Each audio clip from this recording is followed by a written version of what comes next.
So in the year 2014, I didn't know what a drone was. I saw it for the first time in my life at Dubai Duty Free Airport.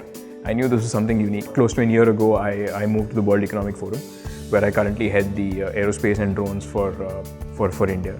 So that's where I stand right now. I work on, my general theme of my work is around drones for social good, be it around humanitarian efforts and medical deliveries, or even things like agriculture that entail a more humanitarian use case for disruptive technology. So that's where things stand right now. My first job was at Wipro Technologies. And I was actually part of the information security domain. So as an engineer in IT, that's something I generally pursued as one of my electives. And that's also the job that I did. I did that for about 4 years. I started off from the trenches of software when it came to typical IT management and back office work for the first 2 years. Then I spent a couple of years in Warsaw on that role as a business analyst. I moved to Poland, wherein I was working on moving of these information security groups to centers of excellence in Eastern Europe. After which I moved to Singapore on a similar role, after which I decided to pursue my MBA. That's when I joined. I heard of SPGen at that point. I'd come here for a couple of orientations. So I read a bit about it, and I found it quite interesting. I liked the curriculum, so I pursued this course in 2013.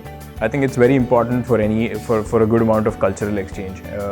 Which is something that I was thankful to experience very early on in my career. And having studied here, it also helped because we did 3 campuses. There were people whom we mixed with locally. Sydney had a lot of learnings. One is, of course, the city itself was extremely beautiful. A lot of things to see around. And every day after work or college was about exploring things in the city. And that's what the course really offered. It encouraged people to go out there and make friends and understand immerse yourself in these local cultures. Come 2014, thanks to college, I was placed in Maersk. So Maersk was, as you know, is one of the biggest shipping companies in the world as on today. So I was more into their B2B and implementation solutions for some of their ports around the world. Having been in corporate life for close to 6 or 7 years, so I thought one needs to definitely take some risks and experiment. So that's when I decided to get into the more startup side of things, the more entrepreneurial side of it. I joined a startup called Quidditch Innovation Labs, which is one of India's leading drone and UAV solutions company. So I was with them for about 2.5 years. We worked a lot on drone projects across a spectrum of industries. Industrial solutions, filming solutions, agriculture.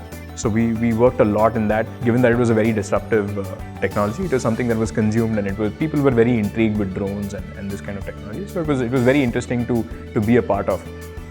So close to a year into my tenure at Quidditch, I was one of the founding members of the Drone Federation of India. So as you're aware, the drone industry it's a highly disruptive technology and fairly regulated as well. So we decided to be the voice of the industry. I was the first president of the Drone Federation of India. We organized one of India's biggest drone commercial UAV expos in 2018 with the blessing of the then Minister for Civil Aviation.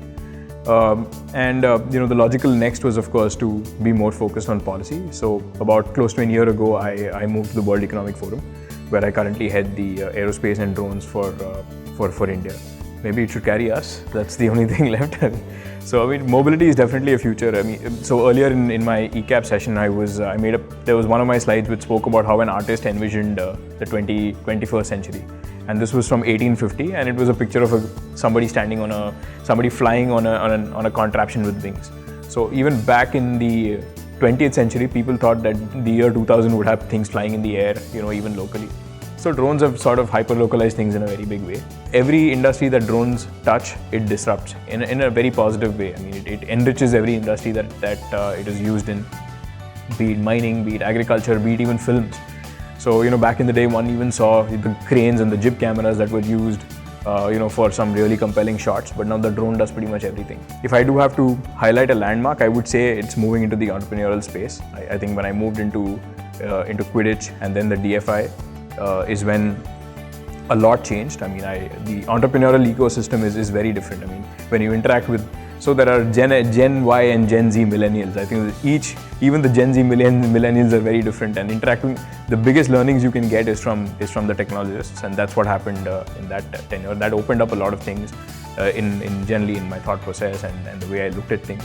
We need an economy that is driven by these guys, by the creatives, by the people who are sitting in their garages and back rooms and disrupting things from their computer. So that's what I would encourage many people to do. I'm definitely proud of taking that risk of moving into a startup from a very cushy corporate job. If you want to go entrepreneurial, just go ahead and do it. That's the best thing you can do to yourself. You'll be doing yourself a great favor later on in life if you have any form of entrepreneurial experience. That's all I can tell everyone who's in this course. Don't look out for the cushy placement. If it happens, great, and of course it depends on one situation also. I know that there is a famous stat doing the rounds that 99% of all startups fail.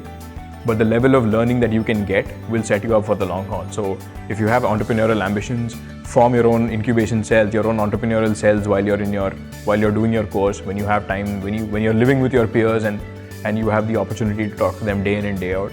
Go ahead, have these dreams, live them out, play them out, and don't back out. I mean, back yourself up. I think if you follow excellence, money will follow.